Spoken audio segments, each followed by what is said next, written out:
Good morning, students. If we quickly recall what we had previously learned, so we learned about what are nucleosides, what are nucleotides, what are nitrogenous bases in detail, sugar and phosphate के structure जो है वो हमने देखे. उसके बाद DNA का journal structure जो है वो बनाया था. After then derivation of DNA structure we discussed about.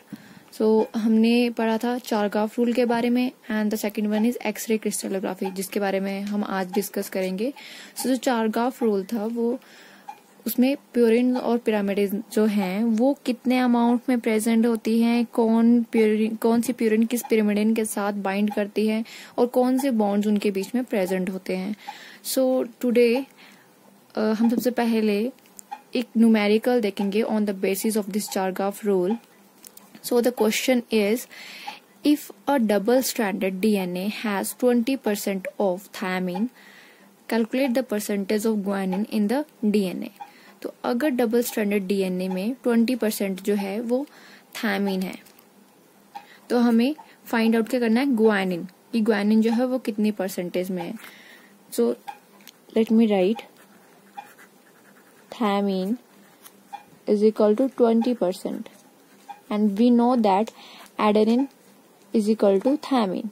जो थायमिन होगा वो एडेनिन के इक्वल है, इसीलिए एडेनिन जो है वो भी 20% ही होगा.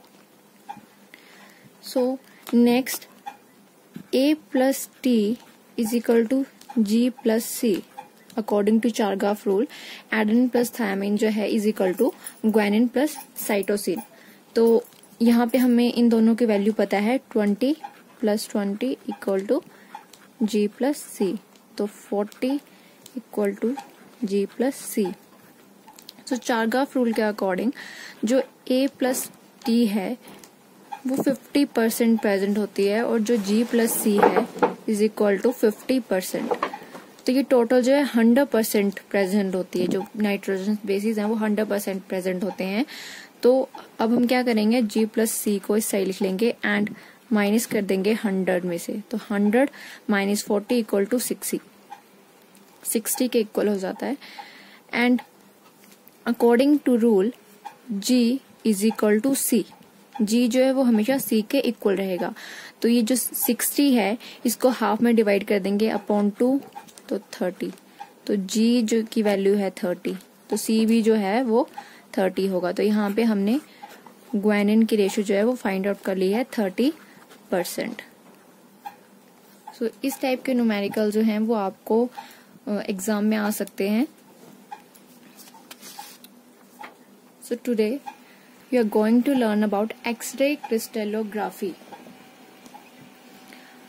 XRC, that is X-ray crystallography, is the experimental science determining the atomic and molecular structure of a crystal in which the crystalline structure causes a beam of incident X-rays to diffract into many specific directions. इस definition को लिखने की जरूरत नहीं है, सिर्फ समझ लो that this crystallography, इसमें क्या होता है कि कोई भी क्रिस्टल है, कोई भी स्ट्रक्चर है, उसका एटॉमिक एंड मॉलिक्यूलर लेवल पे स्ट्रक्चर जो है वो फाइंड आउट किया जाता है, देखा जाता है, जिसकी वजह से हमें उसके एटॉमिक और मॉलिक्यूलर स्ट्रक्चर का पता चलता है. So next one is discovery. अब डिस्कवरी में जो डीएनए की डिस्कवरी है, we know that Friedrich Miescher find out the और discover the DNA. He discovered the DNA in 1869. So after that, from a long period, किसी ने भी उसके बारे में डिस्कवर नहीं किया कि डीएनए जो है that is a most important genetic material in our body. तो किसी ने भी उसके बारे में कोई भी रिसर्च जो है वो नहीं की. सो इन 1940s W.T. Asberg said that DNA is a polynucleotide. 1940 में जाके जो है वो डीएनए के बारे में थोड़ा डिस्कवर किया गया. सो उन्होंने कहा W.T. Asberg ने that DNA is a polynucleotide. Next one is Rosalind Franklin. In 1952 she said DNA to be helix. So DNA का स्ट्रक्चर जो है वो हेलिक्स की फॉर्म में प्रेजेंट होगा. And third scientist Franklin and Wilkins Rosalind Franklin and Wilkins in 1953 obtained very fine X-ray diffraction picture of DNA. उन्होंने जो है वो एक्सरे क्रिस्टलोग्राफी के थ्रू डीएनए का स्ट्रक्चर देखा. अब लास्ट में वॉटसन और क्रिक आए in 1953 and they conclude that from above discovery that DNA was made up of two anti-parallel helical chains which are held together by hydrogen bonds. इन सब ने जो है डिस्कवरी की, बट एट द एंड जो Watson और क्रिक है इन्होंने जो ये जो अबव डिस्कवरी हुई उन सब चीजों को मिलाया and then find out about the DNA that it is a anti-parallel helical chain and held together by hydrogen bonds. So उनको 1962 में नोबेल प्राइज भी मिला in medicine for the discovery of DNA. Now the structure of DNA. It is a long double chain or duplex molecule. Long double chain है, duplex molecule है. It is formed of million of deoxy ribonucleotides. बहुत सारे deoxy ribonucleotide से मिलकर DNA जो है वो बनता है. It has a diameter of 20 angstrom. 20 angstrom का डायमीटर होता है and coiled in a right handed manner just as a rope stair twisted to form spiral. जैसे एक रस्सी मिली होती है ना दो स्ट्रैंड के साथ, तो वो जिस तरह से कॉइल्ड होती है उसी फॉर्मेट में डीएनए जो है वो स्पाइरल होता है. Next one is coiling procedure alternate major and minor grooves. So जो एक कॉइलिंग प्रोसीजर है डीएनए का, उसमें से कुछ मेजर ग्रूव्स बनते हैं, कुछ माइनर ग्रूव्स बनते हैं. And the length of major groove is 22 angstrom. 22 angstrom की लेंथ होती है मेजर ग्रूव की. माइनर ग्रूव की लेंथ 12 एंगस्ट्रॉम रहती है. Each turn of spiral has a distance of 34 angstrom. 34 angstrom का डिस्टेंस रहता है एक टर्न का. This length contains 10 deoxyribonucleotides in each chain. एक टर्न में जो है 10 डिऑक्सीराइबोन्यूक्लियोटाइड प्रेजेंट होते हैं. And average distance between adjacent डिऑक्सीराइबोन्यूक्लियोटाइड, एक चेन में इस साइड राइबोन्यूक्लियोटाइड प्रेजेंट होंगे, इस साइड डिऑक्सीराइबोन्यूक्लियोटाइड प्रेजेंट होंगे. तो ये जो एडजेसेंट है इन दोनों के बीच में जो डिस्टेंस होगा वो 3.4 एंगस्ट्रॉम का रहेगा. सो this is the structure of DNA जो कि अभी हमने पढ़ा, जिसकी लेंथ हमने पढ़ी, डायमीटर के बारे में पढ़ा. हेलिकल स्ट्रक्चर है, तो ये जो है 2 स्ट्रैंड से मिलके बना है. First one is this and second one is this. तो इसका डायमीटर डीएनए जो है वो डबल हेलिकल स्ट्रक्चर है. इसका डायमीटर जो है वो 20 एंगस्ट्रॉम का है. और यहाँ पे 2 ग्रूव्स हैं, major groove and minor groove. तो ये जो छोटा वाला ग्रूव है जब टर्न करेगा डीएनए, तो ये जो छोटा ग्रूव है वो माइनर ग्रूव होता है, जिसकी जो लेंथ है वो 12 एंगस्ट्रॉम की रहती है. और जो मेजर ग्रूव है देख लो आप, ये जो लेंथ है इसकी काफी ज्यादा है. मेजर जो मीन्स बड़ा, तो इसकी लेंथ जो 22 एंगस्ट्रॉम है. ये भी माइनर ग्रूव है. और जो एक टर्न है यहाँ से लेकर यहाँ तक जो टर्न है वो 34 एंगस्ट्रॉम का रहता है. यहाँ पे आप देख रहे हो कि कैसे नाइट्रोजनस बेसिस जो है वो जुड़े हुए हैं. यहाँ पे शुगर और फॉस्फेट की चेन होगी, यहाँ पे अटैच होगी, और जो ये बेसिस हैं वो ऐसे अटैच होते हैं इस स्ट्रक्चर में. So this is the model of DNA which was proposed by Watson and Crick in 1953. So DNA is made up of 4 type of deoxyribonucleotides. 4 type के डिऑक्सीराइबोन्यूक्लियोटाइड से मिलकर बना होता है. First one is deoxy adenosine monophosphate, deoxy adenosine monophosphate, deoxy guanosine monophosphate, deoxy cytidine monophosphate, deoxy cytidine monophosphate and deoxy thymidine monophosphate. ये 4 type की जो डिऑक्सीराइबोन्यूक्लियोटाइड्स है. जो डिऑक्सीराइबोन्यूक्लियोटाइड है ये भी 3 कंपोनेंट से मिलकर बना हुआ है, formed of 3 components. First one is deoxyribo sugar, जिसके बारे में मैंने आपको पहले भी बताया था. And the formula of this sugar is C5H10O4. यहाँ पे पेंटोज शुगर प्रेजेंट है और उसका स्ट्रक्चर इस तरह का होता है. पेंटोज जो है वो कार्बन, पेंटा कार्बन जो है वो अटैच होते हैं. फर्स्ट कार्बन यहाँ पे, सेकेंड यहाँ पे, third, fourth and fifth. That is why it is called pentose sugar. Number second is phosphoric acid. So इसका जो फॉर्मूला है दैट इज H3PO4 और उसका स्ट्रक्चर कुछ ऐसा रहेगा, P double bond O OH OH and third one is OH। जब इसकी बाउंडिंग होती है, जब ये बॉन्ड बनाता है शुगर के साथ, तब यहाँ से हाइड्रोजन जो है वो रिमूव हो जाते हैं, यहाँ से और यहाँ से हाइड्रोजन जो है वो रिमूव हो जाते हैं। ये वाला हाइड्रोजन जो है वो शुगर के OH मॉलिक्यूल के साथ निकल जाता है और H2O बना देता है। यहाँ का हाइड्रोजन जो है वो रिमूव हो जाता है और शुगर के OH के साथ H2O बना देता है और ये जो H है वो H पॉजिटिव आयन की फॉर्म में रिलीज हो जाता है। So third one is nitrogenous bases, जिसके बारे में मैंने आपको डिटेल में पहले भी बता दिया था, तो मैं आपको अभी जनरल बताऊंगी। 2 टाइप्स की होती है, purines and pyrimidines. 9 membered ring या डबल रिंग प्रेजेंट होती है प्यूरिन में, और पिरिमिडिन में सिंगल रिंग प्रेजेंट होती है। प्यूरिन्स में जो है एडेनिन और ग्वानिन आते हैं, पिरिमिडिन में साइटोसिन एंड थायमिन जो है वो प्रेजेंट होती है।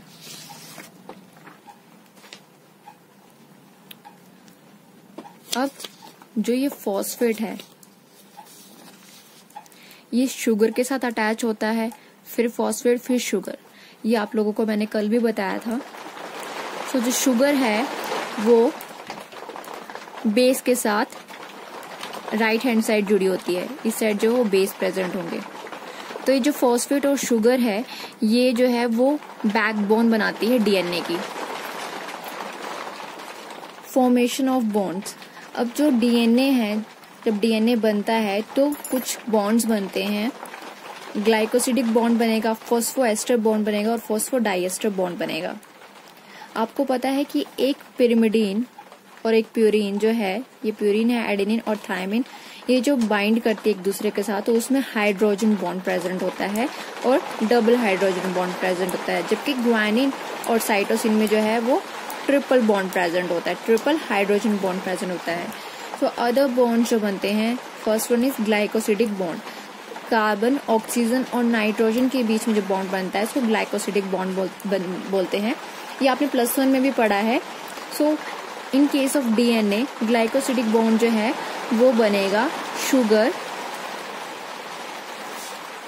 और नाइट्रोजनस बेस, ये दोनों मिलके ग्लाइकोसिडिक बॉन्ड बनाएंगे, sugar plus nitrogenous base. Next one is phosphoester bond. तो ये बनेगा कार्बन, ऑक्सीजन और फॉस्फेट के बीच में, यानी कि शुगर एंड फॉस्फेट के बीच में, शुगर प्लस फॉस्फेट।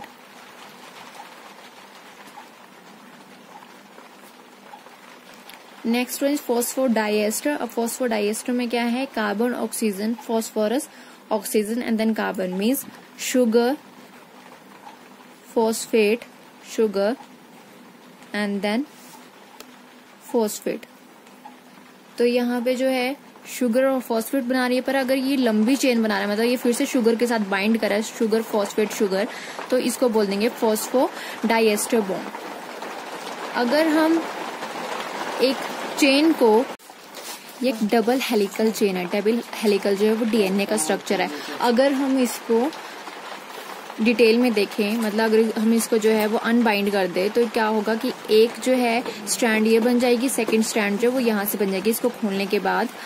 तो ये जो फर्स्ट स्ट्रैंड है it is called template strand and the other one is called coding strand.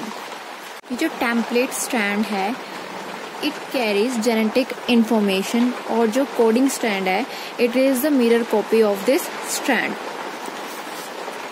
तो अगर हम फिर से इनको डिटेल में देखेंगे तो ये जो टेम्पलेट स्ट्रैंड है उसमें नाइट्रोजनस बेसिस ऐसे प्रेजेंट है, ATT, ACG, और उसके ऑपोजिट में जो कॉम्प्लीमेंट्री या कोडिंग स्ट्रैंड है वो उसमें एडेनिन के ऑपोजिट में T होगा, यानी कि थायमिन होगा, थायमिन के ऑपोजिट में एडेनिन, साइटोसिन के ऑपोजिट में ग्वानिन होगा।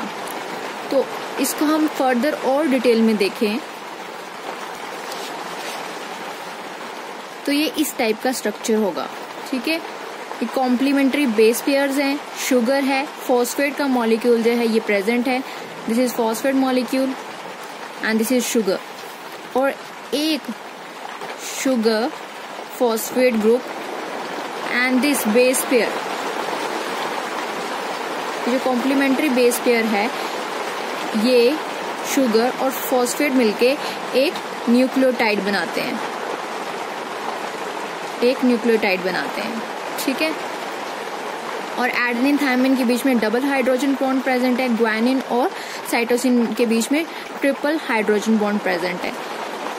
जो टेम्पलेट है, ये टेम्पलेट स्ट्रैंड है, वो 5' to 3' की डायरेक्शन में काम करती है। ये मैंने आपको पहले भी बताया था और आगे भी मैं आपको जब और डिटेल में स्ट्रक्चर करवाऊंगी तो मैं बताऊंगी कि 5' to 3' डायरेक्शन में कैसे जो है वो करता है, क्योंकि 5 जो फॉस्फेट ग्रुप है वो 5th कार्बन के साथ अटैच होता है, इसीलिए 5' कार्बन है।